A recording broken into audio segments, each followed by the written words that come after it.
Hey guys, this is Elliot, bringing you another episode of Can I Kick It? On today's episode, we are joined by the one and only Donald Wine. Now, if you know Donald from Twitter, you know he talks any and everything about from Duke basketball to the U.S. men's national team and the U.S. women's national team. So, we talk about all of that. How he got started with Stars and Stripes FC and SB Nation, his trip to 2017 World Cup qualifiers where he saw Christian Pulisic cry, and of course, the Black Players for Change Coalition, how that's going to all work out. One thing before we get started with this podcast is that if you are interested in donating to our podcast, you can do so at the link provided down below.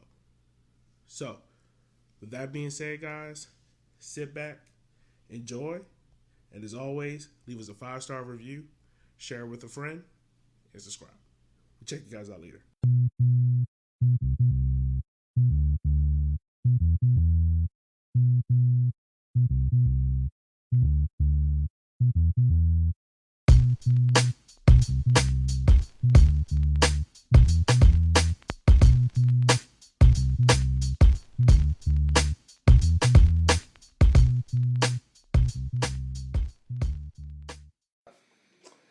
Joining us on the phone today is a good friend of mine, is Mr. Donald Watt. How are you doing, sir? Yo, man, I'm doing good.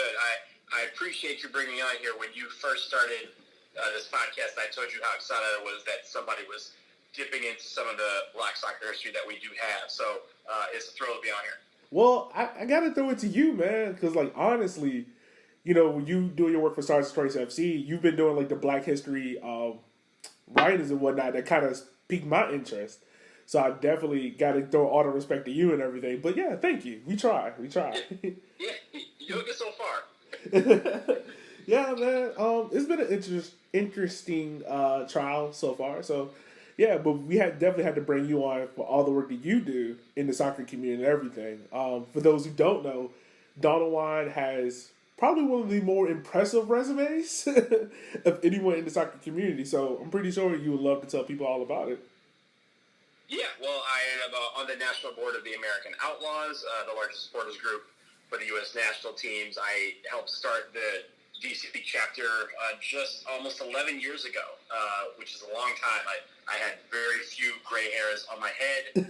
Now my head is shaved so that the gray hairs don't appear. But yeah, it's been a long time for that. And then on top of that, I've just been writing for Black and Red United, which is the DC United blog for SB Nation, and also writing and co-managing Stars and Stripes FC, which is the blog for SB Nation for the U.S. national team. So, and for all you basketball fans out there, I know you're in Richmond, so I know you may not like this, but I also write for Duke Basketball Report and run the podcast there, because you know how it is. Honestly, I know a lot of people in my family are like UNC, Duke, and all that stuff, and I've never really got into it because I grew up being a Georgetown Hoyas fan.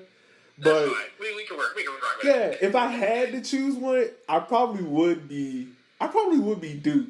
I feel like I would be more of a Duke fan than UNC. I don't know. That's a good answer. That's how you keep me on the phone, man. I don't know why. Like, I always feel like Coach K, something about him, man. But yeah, I want to ask you, like, first of all, how did you get into writing for SB Nation and Black and Red and all of them? How did you first get into it? And, you know, what was... I'm trying to figure out how to ask this. Like, what was your first thoughts of doing, like, the Black history writing that you've done with, like, Crystal Dunn and DeMarcus Beasley and others? Yeah, so really, I've been writing for a long time. I did some journalism in school. And by school, I mean, like, middle school, high school.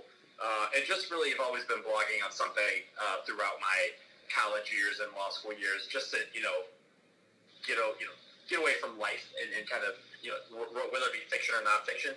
And I started writing. I had a little mini blog called Life in 118, and I was writing just on occasion about some of the things that I liked about soccer, some of the things that I didn't like about soccer, or just some of the experiences that I had through AO and just being a supporter of the section.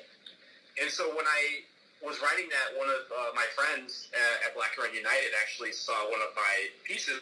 Do you mind if we post this here. It's really good. And I said, I mean, if you think someone other than me is going to read it, then yeah, absolutely. And so he kept asking. He kept asking for, hey, this article's cool. This article's cool. And then one day he said, why don't you just write these over here instead of on your blog?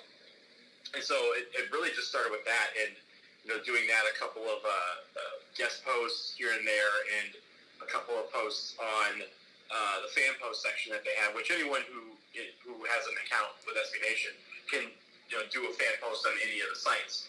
So I started doing that and just periodically write for them. And then I think what brought me to Stars and Stripes was an article that I wrote that literally took me. I did research for like 3 or 4 months on whether or not the Waldo jersey should be the jersey identity for the United States. This was a couple of years ago. And as soon as I wrote that one, Rob Usry, who was then the manager, he still writes for us, basically hit me up and was like, yeah, you need to be writing these things over here now. So I went over there, and after a couple months, they asked me to take over as co-manager, and now I'm, myself and Stephanie Yang, we help manage a staff of about 5 to 10 people. So it's kind of wild how it blossomed very quickly, but I'm glad that it did, because it's given me a platform to kind of write some things that I didn't necessarily think would get an audience, but now that I have the platform of SB Nation and my blogs, I can do that.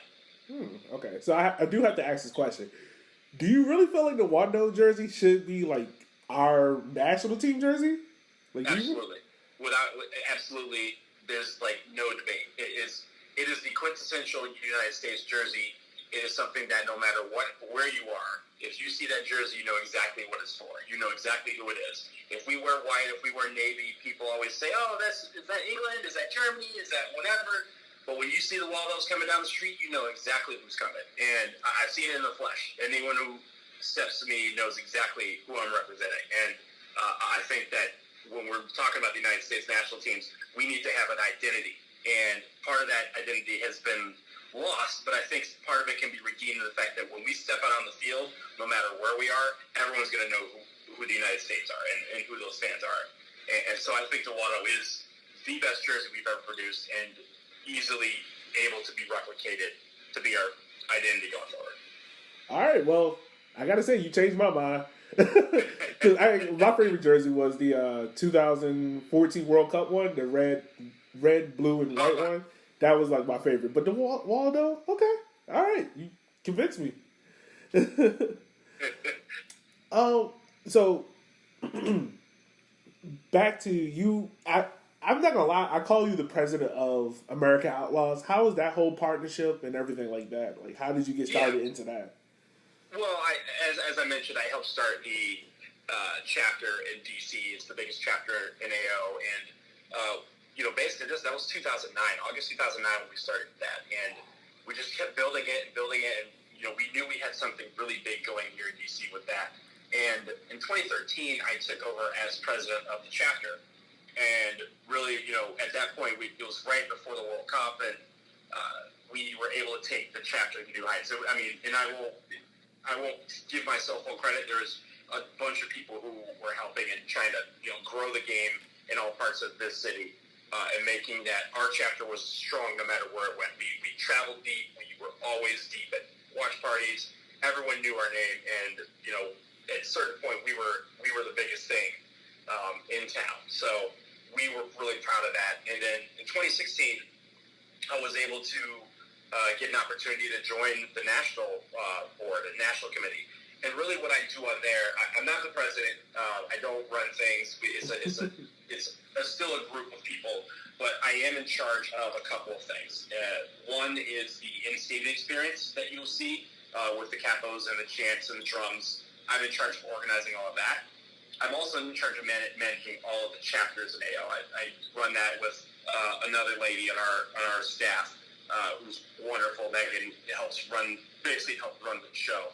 But when it comes to the chapters, we help manage the 200 chapters that we do have in the American Outlaws. And then last year, this is a position that's Noel has been kind of absorbed into other things, but I was in charge of all the women's national team events for all of the games leading up to and through the World Cup. Okay. So how was that experience like leading everything up going into the World Cup? Like, what was you exactly in charge of? What were you positioned to do? And didn't you also went over there to France, right? I did. I was there for the whole tournament, which was absolutely amazing. I know we're talking on the anniversary of women winning that 4-star. It was an absolutely incredible experience to be there for the whole month. And I mean, all of you out there, like, we all have goals in life, and there's sometimes where you say, hey, I'm going to do something, and then you actually do it, and that feeling that you have is just indescribable. That was me last summer. It was, hey, we're going over here, we're going to watch these women win the whole damn thing, and I'm going to be in the stands, front row, every single match to watch them do it. And to see that happen was just absolutely amazing. And really just, the number of people that I was able to meet, the experiences that we had. France treated us super well. It was, everyone was just, really, really in love with us. And it was just kind of overwhelming to be a part of all that for the whole month. But, we had events there. We had night befores. We had marches through the streets of Paris and every other city. I mean, we shut down Paris. When I say we literally shut down Paris, we had the cops shut the streets down from our pregame party, which was an old community center that we just took over, and let us march basically a mile to the stadium and shut every traffic in the city down and made sure that everyone knew that we were coming. And we filled the streets. We had over 10,000 people in each march. It was, the stands were full, pro-America crowds. It was incredible. It was unlike anything I've ever witnessed as a U.S. soccer fan. It was really beautiful to see, and now that's why I'm really excited for 2023, because we're going to Australia, and they party. So yeah, exactly. I mean, of course, I want to ask this: like, being in another country, experiencing the World Cup. Are there other supporter groups for other nations, or is because the one you mainly all hear about is America Outlaws? You really don't hear about other countries having supporter groups like that. So was like America Outlaws the only one over there in France, or were there others? And like, how was that? Others. Okay. Yeah, there are others. I mean, surprisingly, ours is they consider American Outlaws one of the biggest supporters groups in the world, and you're thinking, wow, that's a really big achievement. But when you think about it from a macro level, you're like, oh, well, other countries have had traditions for over 100 years. They don't need supporters groups to galvanize support. It's part of what they do. Mm-hmm. But having said that, we collaborate with quite a few supporters groups. We played soccer. Everywhere we form a soccer game with the local supporters groups or the national supporters group of that country. So we have a really good relationship with the French supporters. We met them when the men played there back in 2018. We played a match against them. The Irish supporters group, they're also a lot of fun. We got to beat them back in 2018. But during the World Cup, we faced Australia. The Netherlands, actually, we were supposed to play them in a friendly, and they backed out. It was the day before the game, and they backed out. And I think because they knew it was coming. They didn't want to lose 12. They just wanted to lose, the big game. So we joke about that, but no, it was a lot of fun to meet, supporters groups from all over, and really just to learn more about what they do, how we can help them grow, how they can help us grow. It's a nice collaborative effort that way, and it made it so that when the game was happening, back and forth to each other, and we're chanting to them, they're chanting us, and it made for a more lively experience. Man, that's crazy. So, like, real quick, just about that experience in France, like, is there any particular moment that sticks out to you the most? It doesn't have to be a game, but like, is there any particular moment that really sticks out to you? Yeah, there's two. The French game, the quarterfinal, is literally the best soccer game I've ever attended in my life, and that I don't think that will ever change. That atmosphere was indescribable, amazing, all at the same time. We were just the sheer force of the noise, the sheer tension, and the fact that it was actually an incredible game. It was one of the best games I've ever seen. That whole combination made that experience super incredible. And after the game, when we won, we all just we felt like a weight was lifted off our shoulders. We thought at that point we had seen the World Cup final. And the French supporters, without hesitation, turned to us and were like, go win the whole thing.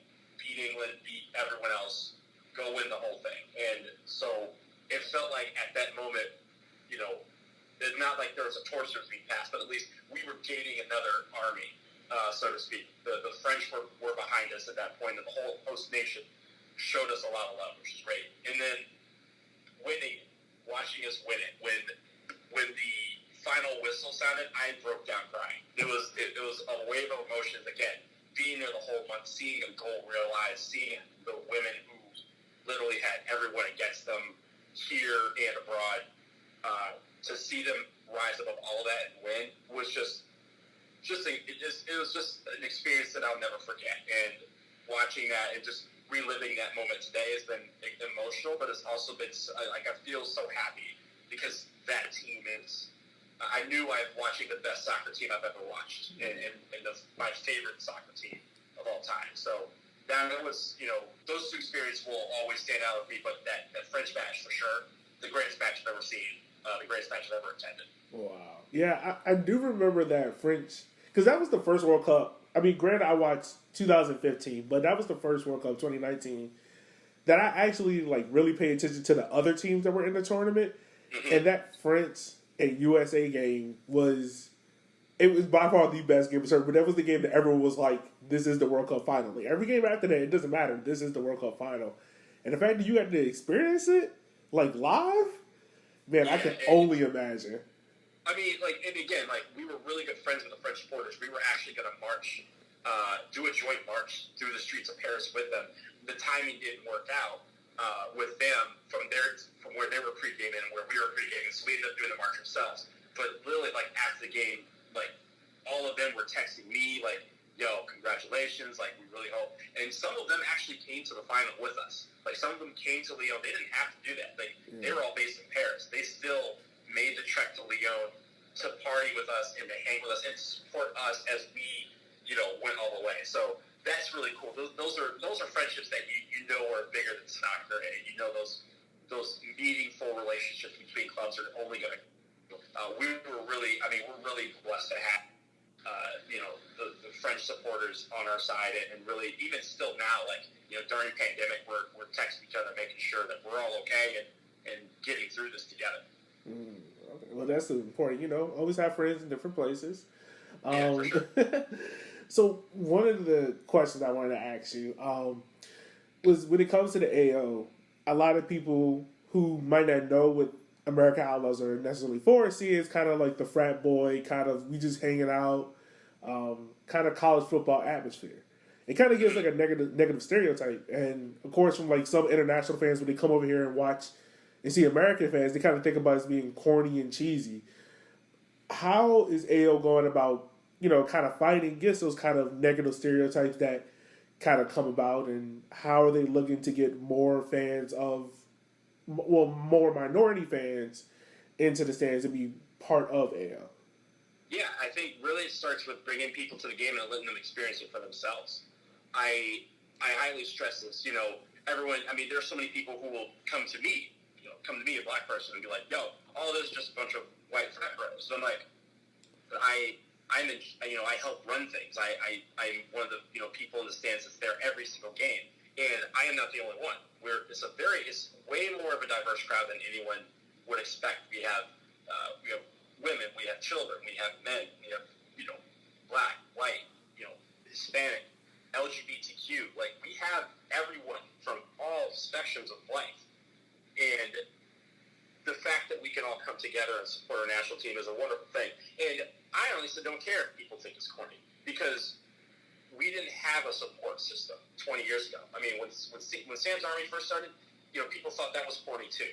And you know, through that evolution of just, you know, from Sam's Army to AO, you know, to the supporters groups we have now, there's still that need to help support the team everywhere they go, to make it seem, hey guys, when you're watching soccer, there's a lot of people that watch soccer, way more than people realize that you would hear about on ESPN or Fox Sports. So I really stress to people, if you're coming to a game, come to our tailgate, come to our night before. We're always welcoming people from the outside who aren't members, who are just saying, hey, I just want somebody to, you know, share a beer with, or share a hot dog with, and just kind of talk about soccer.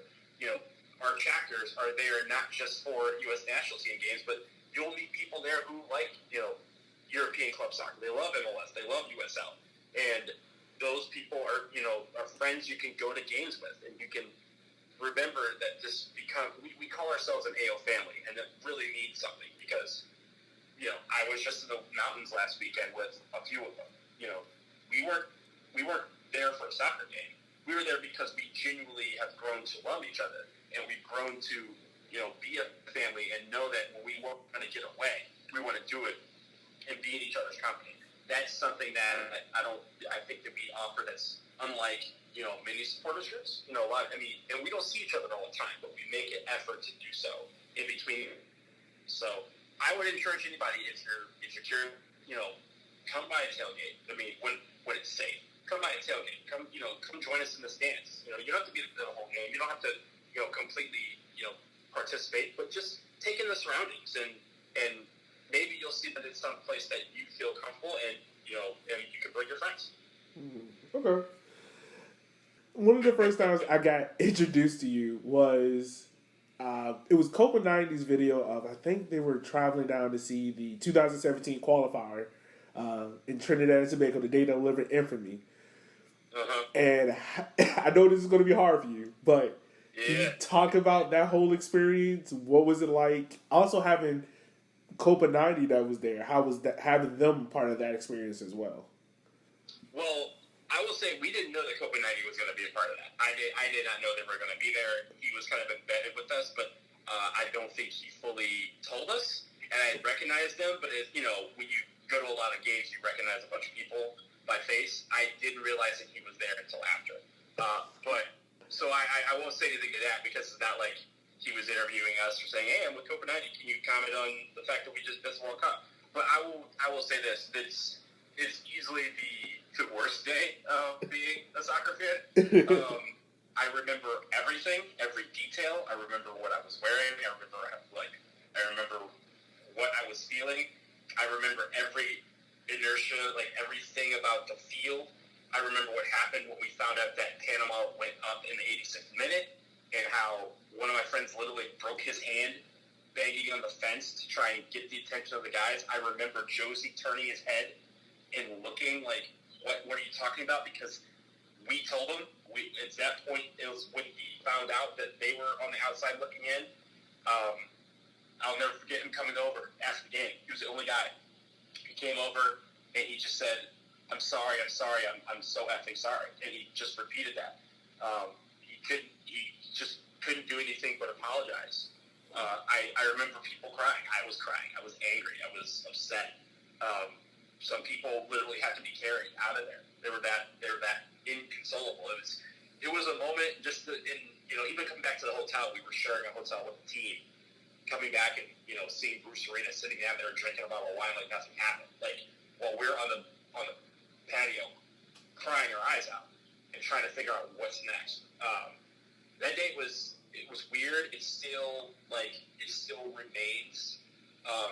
But I always say for the people who were there, whenever the men have a chance to qualify again for 2022, and let's hope it's 2022, when they have an opportunity, I want everyone who was on that trip to be there because everyone who was on that trip has a particularly unique experience, and I want them to be able to celebrate the way that we know we should have celebrated down in Cuba on October 10th, 2017.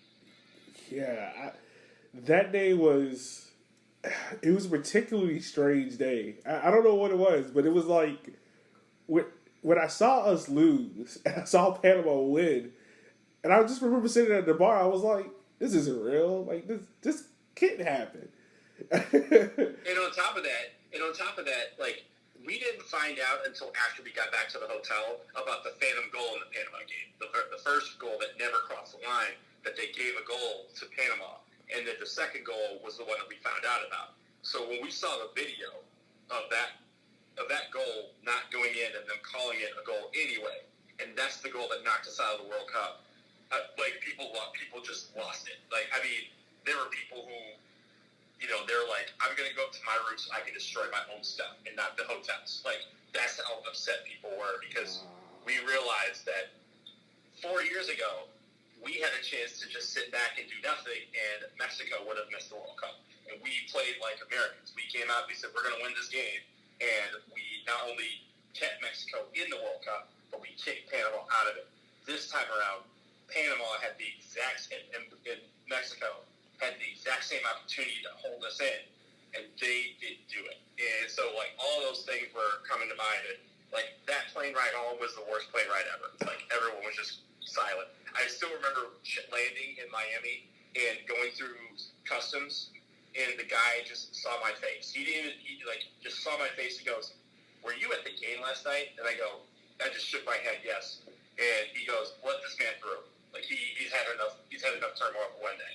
Like, that, I mean, that had already, it was that bad. We were all just done with everything. And it took me, like, I think I took off of soccer for like a month. I just couldn't deal with it in the aftermath and everything. Yeah, I totally remember. Like, I still can't break myself to even go back and rewatch that video or go back and look at anything related to that day. Like, even every so often, Taylor Twalman's clip of "What Are We Doing" always pops up, and I just skip it because I can't physically get myself to just watch it because it evokes so many emotions. Yeah, that clip, like, that was one of the things that we saw on television was that, or like even on Twitter, because, we were just kind of like talking to ourselves and just kind of scrolling Twitter, and then it was, retweeted to, but even now, like, when you watch the clip, they take it out the video highlights of the game, so I can watch it now without, like, just break a chair. But yeah, when those things came on, it was just like every single time that came on, it was like, oh, now I got to see this. Now I got to see these goals again. Now I got to see Christian crying on the field because he just found out we were out of the World Cup. Like, we even had, I'll tell you how close, like, we knew that what we were going to Australia. We even had plans for Australia. If we had scored a goal in the 90th minute and escaped from Cuba and just said, okay, we're in the play-in game against Australia, we even had those plans nailed down. And we were ready to book flights to Sydney. And guess we were able to save our money. Yeah. Wow. So let me ask you this. Do you think that particular day kind of changed the way how Americans view soccer? And what I mean by that is it seems like ever since that day in 2017, there's been a huge boom in soccer podcasts, people being more educated in the game of soccer, people are trying to broaden the band, negative or worse. Bad for good or bad. But do you think that they kind of changed the way how Americans view soccer in this country? I think in the men's side it did. Before that, to give it, like, yo, we're going to go to the World Cup. We're going to probably get out or get out of the group, and that's going to be it. And we can go and support our team for 3 or 4 games, and we'll be back to watching the rest of the world compete. And I feel like now there's a lot more negativity. There's a lot more snark in the landscape. Really, you could just, we have certain certain players who, if you just say their names, people just come out of the woodwork, just trash them. And I'm like, some of these guys are so instrumental in getting us to this point. And in the course, change everything about how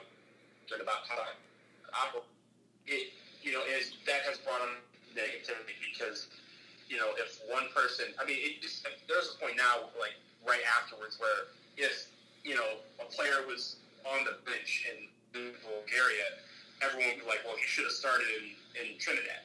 And that's not how it's working, right? Like, we have so many players playing around the world, and I feel like now, on the positive side, there's education on where these guys are playing, what competition does the mere fact of, hey, if these guys aren't playing, it doesn't matter where they are not playing, because that we need the people who are playing every day and getting better through game necessarily through training. But we're still, I think we're still, having a lot of guys in Europe who are showing themselves in better situations than we did prior to 2017, where they are getting the opportunities. We have getting chances and are making the most of those opportunities. I feel like that helps us for the future, absolutely. And because of that, the guys that are right behind them are seeing them on TV, blasting, we can see Christian Pulisic at Dortmund and then now at Chelsea and say, yeah, this is the possibility. See another kid perform there, and sure enough, we have Gio Reyna playing at Dortmund and playing very. Have the society that's leading people to be more educated about where guys are playing, but most especially the players who are playing at a younger age can say, hey, I can make it in these leagues, and here's what I need to do to get the eye of the national team and make an impact there. Yeah, it is very good to see. Like, I'm very interested to see what this new up and coming group of youngsters is going to do. Like Jeff Sargent Josh Sargent. I said Jeff. Josh Sargent. Christian Pulisic, Gio Reyna. I'm very interested to see what they do and like how the American public will view that upcoming World Cup run. How much the support will be. Will it improve once we make the World Cup? I know there's always going to be that level of stark now with the team regardless, but I'm really interested to see like how the support is going to be. Is it going to be that kind of sit back and wait approach? It will be. You know what? There's going to be opportunities for these guys to get some of that shine. Really big opportunity that we've missed the last few cycles is not qualifying for the Olympics, because that's when you fans and casual fans only know one name. They know Christian Pulisic. They don't know the Weston McKennies. They don't know the Tim Weahs or the Tyler Adams, and they should. And I think if we make if we qualify for the Olympics, whenever qualifying actually happens, if we make it, then that's an opportunity for some of these younger kids to go to Japan and really become an international audience that doesn't necessarily care about soccer, but they care about American sports. And NBC does an incredible job of highlighting those players and those athletes during the Olympics. They want you to know their stories. And I think that is how you become fans of some of these players. When you know their story, you know their background, and you see them perform on an international stage. That can only help if we get to the Olympics with this crop that we do, because some of the young guys that we do have are really good, and their stories deserve to be told, deserve to be household names. And I think if you get to the Olympics, you'll see a Weston McKennie or Tyler Adams say, yo, I want to play for this team and become the household name that we're looking for. Okay. Well, I'm sorry for evoking up all those pain and memories of 2017. I promise we won't bring them up no more. But let's go ahead and move into your career for Black and Red. How is it covering an MLS team and, because granted, I cover the Richmond Kickers here, but covering an MLS team seems like a lot more work and a lot more loopholes to jump through. Well, I will be honest. I don't do as much with Black and Red anymore. I do a weekly links page, which usually comes out on Wednesdays. But I also help out the staff with what else they need, and really just talking over what the inner workings of MLS is just in itself amazing, because as you know, there's just a ton of back and back channels that just all of a sudden lead to things like a whole team pulling out of a tournament because they all have COVID. Those sort of things are always interesting, and being a part of those conversations with the brilliant staff there is really cool. So, and really, and a good thing is they just allow me, hey, if you want to write about this, go ahead and write about it.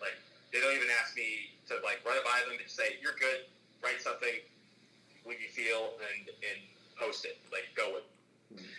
That is, kind of what you want, because when there's something that pops up that's on another level, then I'm easily able to say, hey guys, this is something I'm interested in, and they have, give me full support to go ahead and do it. So I really appreciate that about them. But working in MLS and just navigating the channels that they have to navigate just to get an interview is just next level. And it's incredible that they deal with that on top of also having permanent jobs outside of writing. So big ups to them. Big ups to navigate the thing that is the entity that is communications department. Because they're a beast that just they don't deserve some of the punishment that they have to go through just to get something for a story to cover a league or team. Yeah, I always tip my hat to anyone that covers the MLS team because I can only imagine like having to go through all those loopholes to try to just get one interview for like 20 minutes.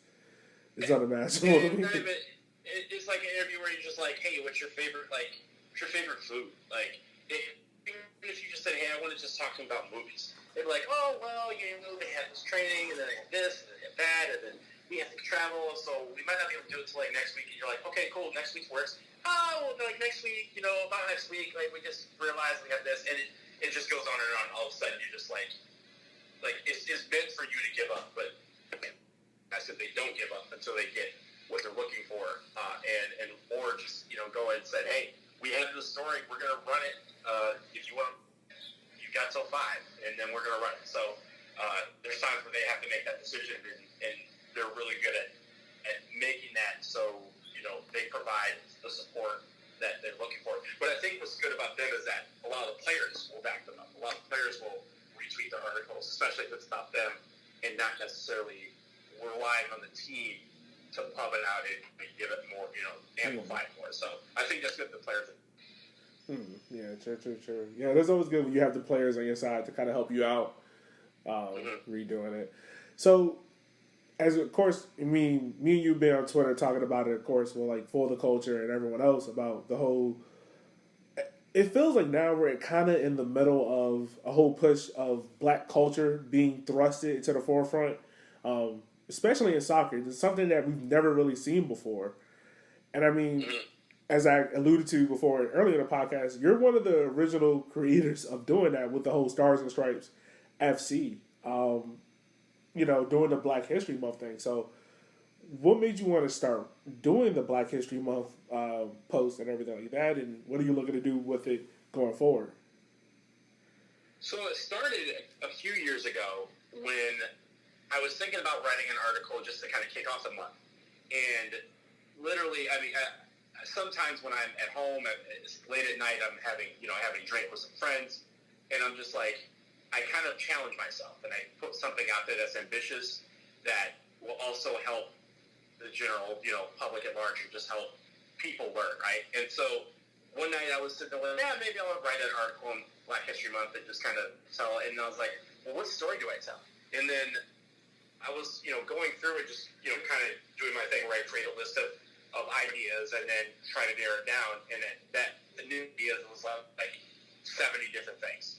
And so I was like, okay, well, why don't I just write one article a day on one of these things and see if I can do it. And really, that was just the impetus for doing it was, hey, I want to tell these stories. There's too many to tell because no one else is telling them or no one else is reliving them. You don't see them in highlights or, as part of documentaries or anything like that. So I was like, we should bring some of these stories that people know and some that people may not to the public eye and make it so that people start thinking about these things beyond February. And so the first year I did 28 stories in 28 days. I'm sorry, I did 29 because I skipped a day, and to do that, to make up for it, I did 2 in one day. So I did 29 in 28 days, and just really from there it grew. And last year I didn't do any because I was like, I just had something going on in my life. I was pretty busy. But I did do one article during the month, and then this year I said, I need to pick this back up. I need to tell some of these stories because there's still more that I can tell. Yeah. And so I decided to just go ahead and do it again, and that's really the emphasis for it. But really it's about telling stories that people haven't heard of before or may not, unless you're a really big fan of the team, and really get people thinking about Black history as soccer history in general. Yeah. We do the post as well for like Black History Month. Last year I did it on my own personal page, but this year I was like, all right, we got River City 93, let's kind of do it on here. And I kind of found myself sometimes asking like 2 questions. Like, one, why aren't anyone else covering these people? And these aren't people that like everyone knows of, like Claude Makelele. Like, it was kind of hard to find information on him outside of just what his career was. But then I also found myself asking, like, is this impacting anyone else who reads it? And I was kind of like, I hate to say it, like dumbfounded to figure out that, yeah, it's kind of is like a lot of people were kind of interested in hearing these stories, just that no one ever thought about doing it before. So did you kind of find your own self like kind of having those questions as well about like why isn't anyone else thinking about doing this, or why has there never been a forefront for this? Yeah, it really, my first thing that I was kind of dumbfounded at is that very few of the teams will do anything. I mean, MLS does a roundtable like once a year, and even that takes effort, and sometimes they don't actually do it. But it also seems very forced by them, not necessarily by the participants, but they're just like, oh, last minute, let's get these 4 people and put them in a room and have them talk, and we'll just record it and throw it on there. And that's kind of how it feels. It doesn't feel like they're actually invested in it. And really, like, U.S. soccer has so many, black athletes who've come through there, who've made an impact, who've just really part of soccer history in the United States, and they don't talk about it, and they don't highlight it, they don't amplify what they're doing now. Like, a lot of them are into coaching now, or trying to get into coaching, or trying to do something else. So I was dumbfounded that teams and organizations weren't taking that initiative. It's not like we're asking for much. It's the shortest month of the year, and we're asking you to do like 1 or 2 things, and they couldn't even do that. So and that's what makes the research of some of this stuff so much harder to do. And I know you when you were doing your posts on Black Arrow and For the Culture, I know you were going through those same things, and I could just tell like through the information you gathered, like I was like, oh man, I wrote on this. I know exactly where you got that from, because there's only one article out there about particular athletes, and there should be dozens of articles and all of these things every single year about all of these great athletes that impact on the field, and it shouldn't be up to myself as a blogger to bring these stories to people. Yeah, it's kind of disappointing to see, because there's so many amazing stories and like storylines out there. I mean, granted, I'll break it up again. Like DeMarcus Beasley, like hearing about his car being bombed is something that, like honestly, like in U.S. soccer culture, you never hear about it until you really sit there and read about it. You're like, wait, this guy got his car bombed? It just happened to be like his car was just in the wrong place, wrong time kind of thing. But it's like those stories that, are that you never hear about unless you kind of sit there and do the research yourself. Yeah, well, I mean, one story that I think is probably my favorites that I've written so far in 2006, 2005, 2006, trying to qualify for the World Cup, and they were in the midst of a civil war. And Drogba literally put a pause to the civil war that they were having in their country, in a section of the country that was occupied by the opposition, and literally said, "Everyone, lay down your arms. The national team for Ivory Coast, for all of us. So let's come together for one day and just say, let's just stop the crap, and let's stop the fighting, and let's play soccer for us." And that's an amazing story. Stops the Civil War. Like, presidents can't do that. Yeah. But a soccer player used this platform of qualifying for World Cup to call for peace, and got it. And I think that story is never told. He was here in the United States, and no one thought to tell that story. No one thought to get him on camera and say, tell us about the time you stopped the Civil War, at least for a few months, in your home country. Those are stories that should have been well before I decided to write about it, well before you started to post about it. It baffles me that some of these stories just haven't the pen or haven't reached the cinematographer who wants to bring it to life. It's just astounding. Yeah, it is. One last question, and might form into two. How do you think the Black Lives Matter movement, and you also see the formation of the Black Players Coalition at MLS, how do you think those two things are going to shape how MLS deals with it, and also what are you kind of expecting and hoping for from the Black Players Coalition? Well, first, I'm really proud of them for coming together so quickly and trying to bring about change and really using their platforms to create a voice for themselves. I really commend them. It's not easy to do that. I know just through talking to some of them how difficult that was for them to put that together and get everybody on the same page on what they're looking for. So for them to start that is a powerful first step, and one that I think will be something that we talk about for years to come. And because of that, they now have this voice. They now have the ability to affect change, at least in MLS, but really in the local communities as well, because they're gonna speak, and if people don't listen, then they're gonna react. And I think that powerful message by United is something that the rest of the world probably didn't want to see if they're not a fan of the Black Lives Matter movement, because mobilizing and organizing are two of the main pieces of this, and they've done both in the span of a couple of weeks. So when it comes to that, and even with the movement in general, it's going to extend beyond soccer. It's not like this is happening just at soccer games. It's happening, as you know. And when it comes to being able to affect change in our communities, it's going to be a long process. It's going to be an agonizing process, and it's going to be on everybody, not just Black people. It's going to be on everybody to make sure that make sure that the ball is always moving forward, and that it's not stagnant or stopped or moving backwards. So it's hard to say how it's going to work. Part of me, I'm older, so part of me still has that skepticism that once this is no longer a trending hashtag, then people are going to go away. But it does feel different than the other ones so far, and that people are starting to demand accountability from teams, from organizations, from companies, from sponsors. Everyone's getting that work there, so to speak. So I'm really glad to see that, and I just hope it continues, because as we move forward, we're going to need everybody's help to bring about the change that we seek. Yeah, most definitely. It's going to be very interesting to see how things go moving forward. I mean, like, seeing the Black Players Coalition is definitely something that's going to be at the forefront of my mind for a lot of things going on.